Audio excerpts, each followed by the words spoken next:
Fala galerinha, bem-vindo de volta ao programa Papo de Vestibular. Depois do carnaval, você pular todas as folias aí, agora o ano começando de vez. E na volta do programa Papo de Vestibular, eu tenho o prazer de entrevistar aqui uma pessoa muito especial. Eu tenho certeza que vocês vão adorar essa entrevista.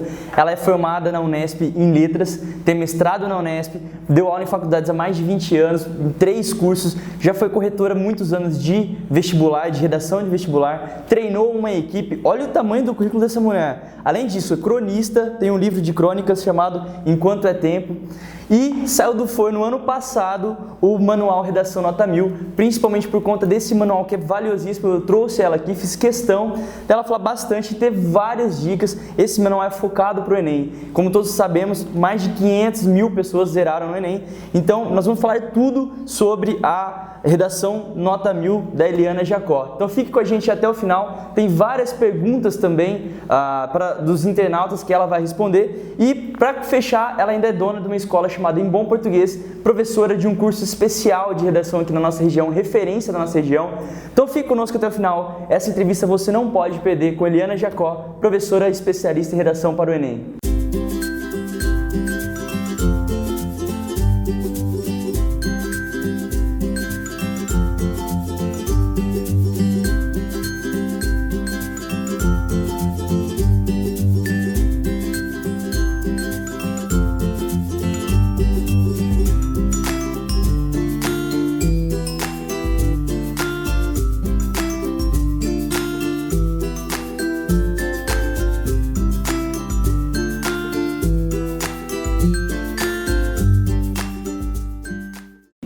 Eliana, prazer ter você aqui. Obrigada, Bruno, eu que agradeço. E um tema extremamente importante para todos os alunos de redação e não tinha como começar de uma outra forma. Por que mais de 500 mil alunos zeraram na redação do Enem de 2014? Olha, eu li sobre isso uma matéria na Folha. Eles acreditam que muita gente não entendeu o enunciado da proposta. Então, às vezes, por não dominar o assunto mesmo, mas a grande aposta é de que o aluno não tenha entendido a proposta da redação. Entendi. E 500 mil, praticamente 10% dos alunos, sempre teve esse índice, Eliana? Eu acho que dessa vez eles pegaram mais pesado porque o exame estava sendo um pouco desmoralizado. O Fantástico, no ano passado, tinha distribuído seus repórteres por todo o Brasil para eles mesmos fazerem a redação e cometerem grandes piadas para ver como que ia acontecer. E eles acabaram tendo uma nota razoável. Então, eu acho que esse ano, para moralizar um pouco mais, dar um pouco mais de credibilidade ao exame, os corretores devem ter sido orientados a fazer uma correção, uma revisão mais criteriosa. E parece ser uma tendência do Enem, Eliana, me corrija se eu estiver errado, temas não esperados, vamos dizer assim. A própria lei seca talvez não estava tão em voga assim, e já faz alguns anos que o Enem não vem buscando temas tão clássicos na redação. Essa é uma tendência, você acha, para os próximos anos também? Ou isso não tem como prever? O que eu percebo é que existe sempre uma preocupação social, né? Então, a tendência é sempre buscar alguma coisa que está transgredindo na sociedade, que está fazendo mal de alguma forma, para ver se o aluno tem um senso crítico, como ele está avaliando isso, né? E qual que é a saída quando você se depara na prova com um tema que você não faz ideia? O que o aluno deve fazer, se portar nesse momento? De que forma? Eu falo que a leitura ajuda demais o aluno na hora da redação. Então, se o aluno vem lendo o ano todo, ou durante todo o seu ensino médio, ele tem um bom repertório, independente do tema que cair, pelo menos um lado da questão ele vai ser capaz de falar. O professor Rodrigo, aqui da nossa escola, o Rodrigo da UNE, ele conta uma experiência que ele passou na faculdade, quando ele fez letras. Ele disse que na prova caiu uma redação sobre Copa do Mundo, e ele não gosta de Copa, ele não entende nada de futebol. E aí ele ficou sem saber o que escrever, pensou um pouquinho e acabou fazendo sobre o aspecto político da Copa. E conseguiu tirar uma nota muito boa. Então, sempre existe, se o aluno tem uma boa leitura, um bom repertório, se ele assiste a filmes, a noticiários, com certeza, um lado da questão, né, ele pensar direitinho, pelo menos por um lado, ele vai conseguir falar sobre o assunto. Entendi. E nessa entrevista, eu sabia que seria uma entrevista extremamente importante e especial para os alunos. Antes de realizar, eu fiz várias perguntas no Facebook para a galera que nos acompanha na página, perguntando quais são as principais dificuldades, o que eles gostariam de perguntar para uma professora especialista em redação. E um deles, o João Pedro Negreiros, ele tem uma dúvida sobre a questão da correção. Quais são os critérios de correção do Enem? Quais são os critérios que é embasado? Porque sempre fica naquela dúvida, nossa, eu acho que fiz uma redação melhor, e sempre tem esse debate. Então, quais são, para ficar bem claro para os alunos, Eliana, quais são esses critérios de correção? O Enem, ele adotou 5 competências, são analisadas 5 competências no Enem. Então, primeiro, o aluno tem que saber língua portuguesa. É lógico que se cometer um desvio aqui e ali, um erro de concordância, um acento, eles falam que é um desvio leve e o aluno não é muito penalizado. Mas ele tem que saber fazer regência, concordância, pontuar. Então, domínio da língua portuguesa. Esse é um item importante. Segundo, ele tem que saber o que é uma dissertação. Como é essa estrutura de texto, porque o Enem só cobra texto dissertativo. Então, ele tem que saber que o texto dissertativo tem uma introdução, tem um desenvolvimento, tem uma conclusão. Essa estrutura é básica, tem que conhecer essa estrutura. Depois, ele tem que fazer um texto em que ele relacione tudo que ele aprendeu. Eu falo muito isso para os alunos durante as aulas de redação. Procure relacionar a proposta que eu estou dando com o filme que você assistiu, com a notícia que você viu no jornal, com outro que você viu na internet, relacionar o que você viu em história, em geografia, em filosofia. Então, o aluno, nessa competência, o aluno tem que saber relacionar tudo que ele, todo o seu repertório, organizar as ideias direitinho, tá? Então, essa é a outra competência. A outra competência é quanto à coesão.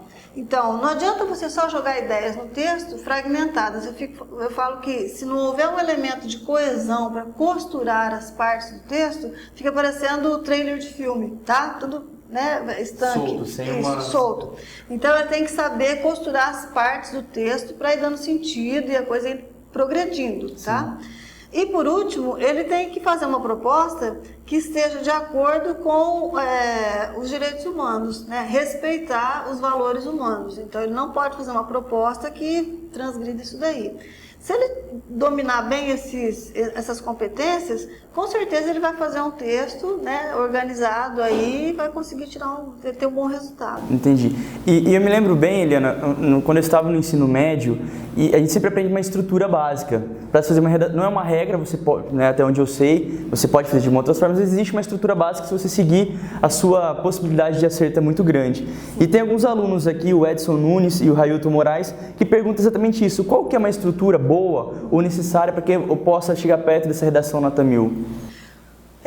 A gente fala o seguinte, que no primeiro parágrafo, na introdução, o aluno deve colocar já algum termo, a expressão, o tema que estiver na proposta, tá? A gente fala que é o recorte. Então, aquela contextualização. Você tem que contextualizar e não começar logo de sola. Então, você faz uma contextualização, dá uma volta, faz um retrospecto, né, uma retrospectiva do assunto, tal, para chegar onde você quer. Eu acho que esse começo é muito legal. Tá? Você já pode jogar alguns argumentos e depois desenvolvê-los nos parágrafos seguintes ou não? Não necessariamente? Lançar alguma ideia, mas o ideal é que depois, nos outros 2 ou 3 parágrafos, ele faça esse desenvolvimento, né? E aí, os argumentos e fecha a conclusão com uma proposta de intervenção. No desenvolvimento, ele pode ponderar, ele pode colocar exemplo, ele pode ilustrar, ele pode explicar, tá? Então, dá uma visão geral, fazer uma discussão do assunto. Certo. No último parágrafo mesmo, que ele vai fazer a conclusão, e aí ele coloca o seu ponto de vista. Eu sempre oriento que o aluno evite, eu penso, eu acho, na minha opinião, mesmo que na dissertação eles dizem que no artigo de opinião isso pode. Eu acho que a gente tem que fugir desse modelo, primeiro porque é redundante. O que é a sua dissertação? Ela é todinha o seu ponto de vista. Então fica redundante você falar, eu penso, eu acho, no meu ponto de vista, fica redundante, não precisa. E você tem que fugir um pouco da primeira pessoa. Então, numa dissertação, no máximo você vai colocar a primeira pessoa do plural. Nós, né, pensamos, concluímos, resumimos, mas evitar ao máximo essas expressões. Você vai colocar sim o seu ponto de vista, mas de uma forma mais indireta, mais impessoal. Entendi. Tá? Existe uma certa tendência, eu vejo em algumas redações, da proposta de intervenção final ser aquela de salvar o mundo, né? Então, salvar o mundo dá conselho, né? Dá conselho. Você não pode, eu falo, gente, não usa você nunca. No seu texto você não pode usar o pronome você. Então, primeiro, conclamação, né? Vamos nos unir para, ou então dá um conselho, tá? Você deve fazer isso, você não pode fazer aquilo, evitar isso porque não dá certo. Legal, Eliana, muito legal. E questão de título, dos alunos, a Júlia Gonçalves e a Débora Guedes perguntaram, título é obrigatório no Enem? Caso for, ou se queira colocar um título, como criar um título ideal? O problema do título é o seguinte, o Enem nem sempre cobra, eles falam que não é obrigatório. Mas eu pergunto sempre para o meu aluno, você algum dia abriu um jornal, uma revista e leu algum texto sem título? Não tem cabimento, ninguém vai se interessar por um texto que não tenha título. Então, eu acho que a grande dica que eu dou é que o aluno faça um título muito criativo, que ele faça uma intertextualidade, que ele volte lá num filme muito conhecido e repita o nome do filme, faça um trocadilho, ou pega lá uma frase do Shakespeare, ser ou não ser, eis a questão, relabora isso, tá? Faça um trocadilho, então faça menção a uma música, a um poema. Então, eu acho que isso mostra para quem vai ler, para o corretor, que o aluno já pensou em outra situação, em outro texto. Eu acho que dá uma abertura muito legal para quem vai ler, de que você está pensando, você está fazendo relacionando a uma outra obra. Então, eu aconselho fazer título sim, mesmo que não seja obrigatório, a não ser que peça, não coloque o título. Mas se falar, fique à vontade, você pode já, se você quiser colocar um título, eu sugiro que coloque, porque um título criativo, ele já ganha pontos de cara, ele já tem uma abertura, já promete uma abertura muito maior para o seu corretor. É como letra. Ah, mas a letra não é importante? O Enem fala que a letra não precisa ser bonita, ela precisa ser legível. Ok, legível. Só que é o seguinte, se você pega um texto que tem uma letra boa, né, muito bonita, e uma letra toda estrupiada, mesmo que o aluno tenha um texto, um artigo, um conteúdo muito bom, você vai contra a exposição, tá? E isso interfere sim. Falar que não, interfere, porque você demora mais tempo para ler, você tem que ler 2 vezes, você não entendeu. Então, o outro texto que você lê e flui, as ideias vão pegando, vão aparecendo, vão surgindo com muita clareza, acabou, pronto, você já dá nota. Agora, aquele que você tem que voltar, você tem que fazer uma força para entender, você não acompanha muito o raciocínio do aluno, eu acho que isso interfere. Legal. Só para contextualizar também quem está nos assistindo, a Eliana fala com toda essa propriedade que, além de ser autora do Manual Redação Nota 1000, ano passado, na escola dela, chamada Em Bom Português, fizeram o evento Dia E, Operação Enem, e ela... Fizemos, né? Você fez parte. Isso. E um evento que ela treinou uma equipe de professores para corrigir redações de acordo com os critérios do Enem. Então, gabaritadíssima, sabe muito do que está falando. E eu gostaria de perguntar, foi muito essa questão, eu falei, é uma dúvida minha, e eu achei que só eu tinha esse problema, Eliana. E quando eu comecei a perguntar para os alunos no Facebook, e muita gente também tem essa dificuldade que eu tenho. Gabriel Vilar, Karina Maria, Bruna Estela, Amanda Passos e Bruna Nunes, todos com dificuldade de iniciar o texto. Muita gente falando assim, olha, eu demoro 20 minutos para começar meu texto e 2 para terminar, porque a hora que começa desembesta de vez, quando a gente fala. Então, como que é? Existe alguma dica para iniciar a redação no vestibular? Principalmente que tem essa questão da pressão, do tempo, né? Bruno, essa dúvida que você coloca aí, você e os outros alunos, ela é clássica. Quando você pede uma redação em sala de aula, a primeira pergunta que surge é, professora, como é que eu começo? Isso de 5º ano em diante é normal. Existem várias maneiras de a gente começar um texto. tá? Então, o aluno pode começar o texto com uma definição, se ele já conhece o assunto, tá? Então, lei seca já pode começar conceituando.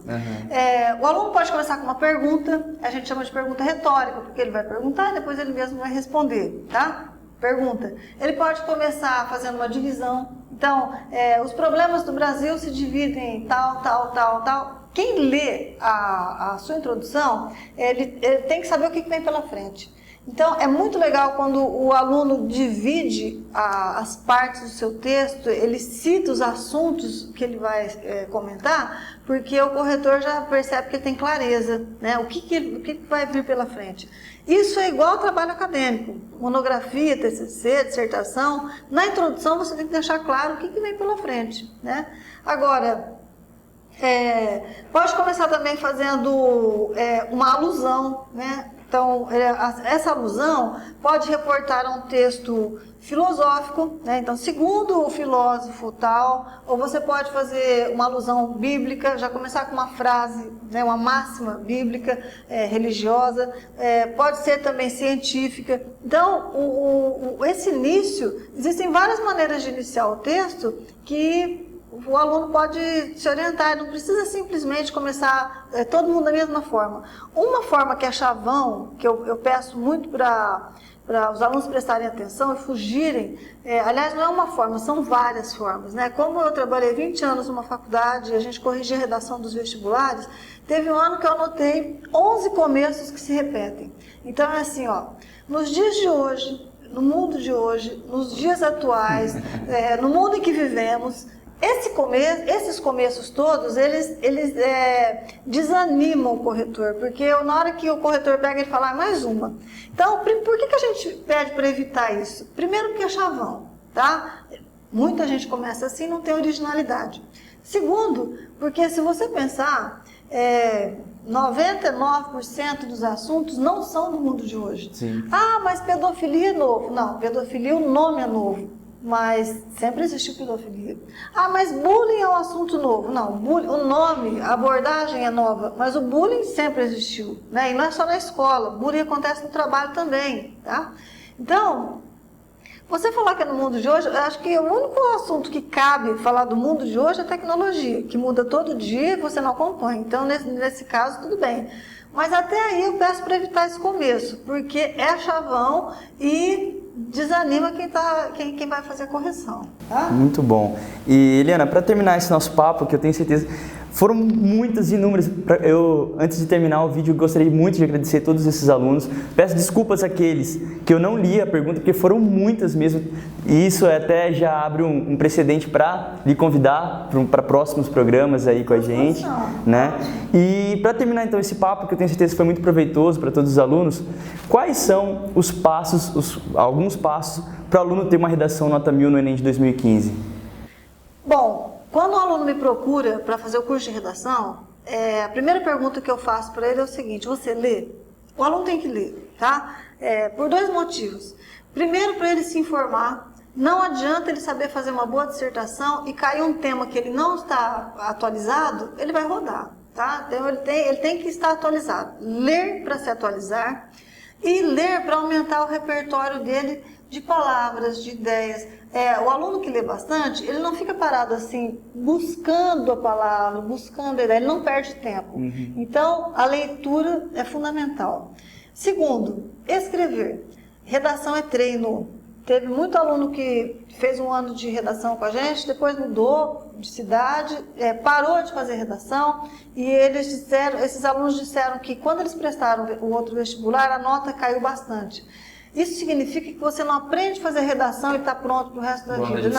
Não é. Você tem que ter intimidade com as palavras, porque quando a gente escreve, eu falo sempre para as mães, quando a mãe vem me procurar porque ela quer que o filho dela faça um curso de redação, ela está esperando que eu ensine a escrever. Eu não vou ensinar ele a escrever, eu vou ensinar ele a ler, a pensar. Por quê? Escrever é resultado, né? É um processo. A gente só escreve aquilo que a gente está pensando. Então, primeiro eu tenho que oferecer um bom texto para ele, eu tenho que fazer uma interpretação legal com ele, para ele ter condições de pensar sobre o assunto e escrever. Então, a leitura, na verdade, a redação é a organização do pensamento. E isso só vai melhorar se você treinar bastante, tá? Certo. Em terceiro lugar, a dica que a gente dá é conhecer bem a língua. Não adianta você ter boas ideias e se expressar mal, até para falar, né?